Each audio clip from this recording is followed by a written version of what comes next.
Hello ladies and metal and welcome to another tank review, and today we are looking at the Caernarvon, or the Caravan, because fuck pronouncing fuck that. Caravan, the British Tier 8 heavy tank. So we got a new turret recently, so I figured I might as well go and check it out. So let's start with the armor. 130 upper plate gives you a pretty mediocre 200 and... 200 to 210, 215 upper plate armor. Unangled, of course. When you angle it, this tank has terrible side armor. So as long as you don't, as long as you angle it less than 75 degrees, it's gonna be an auto pen for everything. So you really want to be careful on how much you side scrape with this tank, because it is not really good for that. Lower plate, also 76 armor angled at 46 means that this is absolute shit.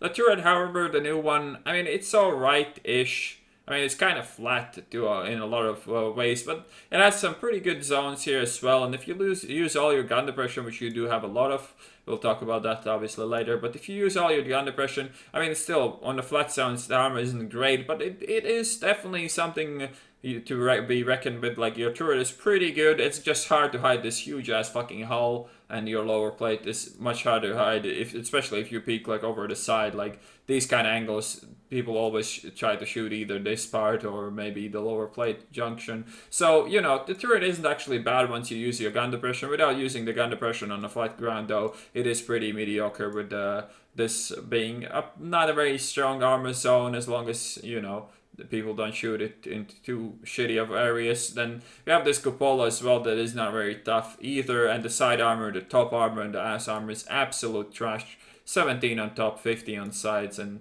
the ass is exactly the same. So yeah, Artie just wrecks this shit even with near misses. It just shreds through this fucking pile of giant ass tank, and this tank is fucking giant. It's bigger than the fucking tier 10 Death Star, so yeah.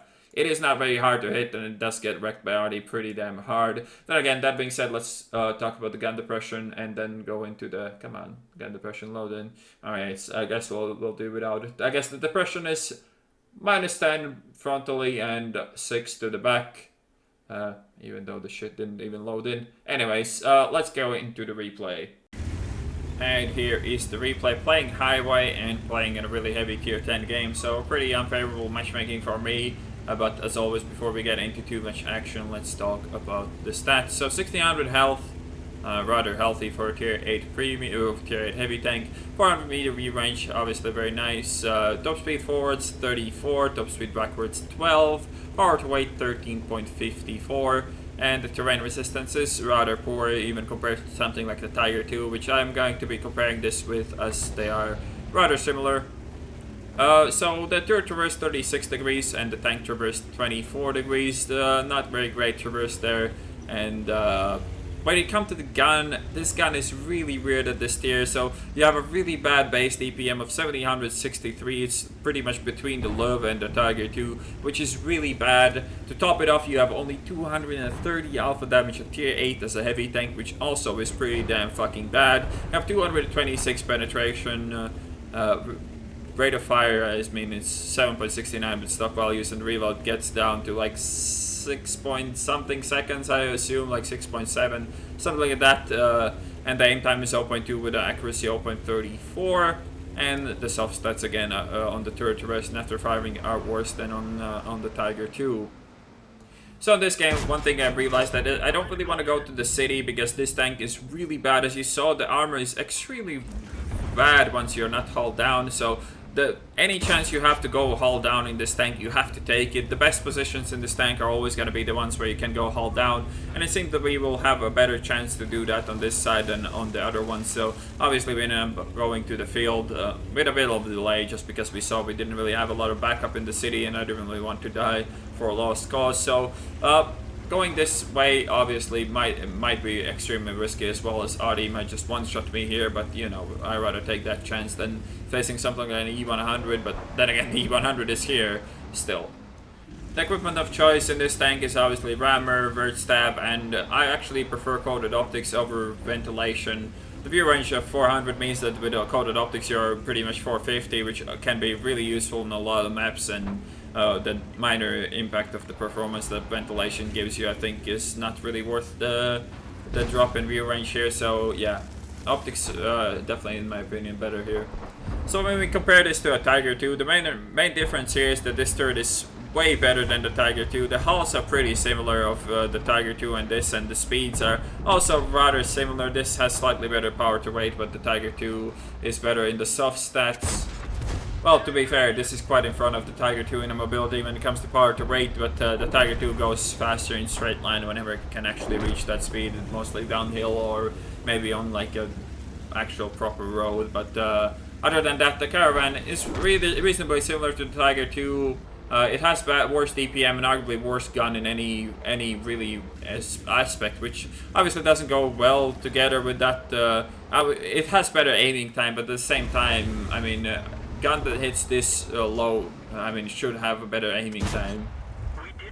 And even with all that, look how fucking badly I missed that shot into the track of the E100. It's pretty sad for me, but we do get to nail the second one. And this is like pure XP for me. To farm a tier 10 heavy tank into the track that is sitting there like that is just pure raw XP for me, and I would like to really keep going doing that, but the E50 commits to try to kill the E100, so I have to go with him as well. I do go for the tracking shot here. I mean, I didn't really have a better shot than that, and tracking always really pays off when it comes to experience earned at the end. Now, my main priority here actually is to not get shot by the RD. It would be really shitty if the C100 actually manages to shoot me, but I do set him on fire and get a lucky break out of that. What is really underwhelming in this tank is how slow it is and how low the alpha is. It's kind of similar to the AT-15 in that regard, I guess. You do have this potential when it comes to being held down against tanks with reasonably low penetration, as they will struggle to pen your turret unless they can really get the cupola in, and you're not really using your gun depression well. But as long as you're held down, you have the potential to do well. The main problem with this is that the DPM is so bad that it is really kind of hard to make good use of that potential, but it definitely has potential. It's, to be fair, one of the worst tier 8 heavy tanks in the game. I don't even know what the fuck is happening with my reticle now in this replay.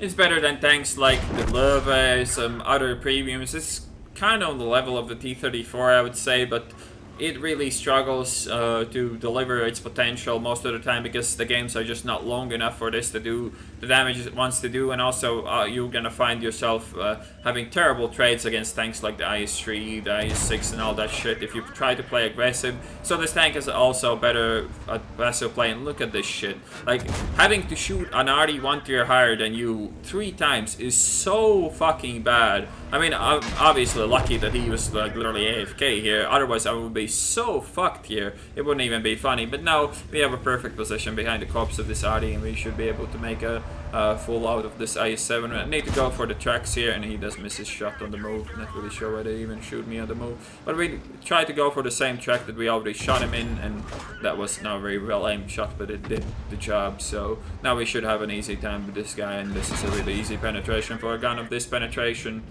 And the playstyle of this is pretty damn simple. You try to find a choke point, you try to find a place where you can go hold down and where you're most likely to gonna meet enemies, and just try to hold it, well, you know, not trying to trade too much, because trading in this tank is just very, very inefficient. You can usually punish your enemies by shooting them twice, but at the same time your alpha is so pathetic that it mostly isn't even worth it.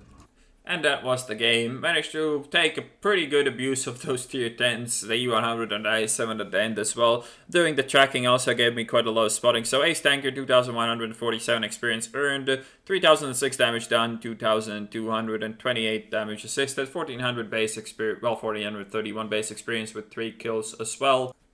So yeah, that's the Caernarvon. I mean, it's not a very good tier 8 heavy, but it does have the potential to be. It's just really up to the positioning and the enemy lineup and how the enemies play the game. If you take a choke point, hold down with this, it can do massive amount of damage, but at the same time, an aggressive enemy team will just shit on this because it doesn't have the DPM to stand up for itself, and the armor doesn't really work as long as you are not like in a perfect spot. So you really have to work on your positioning when playing this tank, and just covering the choke points from some range while being held down is exactly how you want to play this. But anyways, guys, I hope you guys enjoyed this replay, and I'll see you on the next one.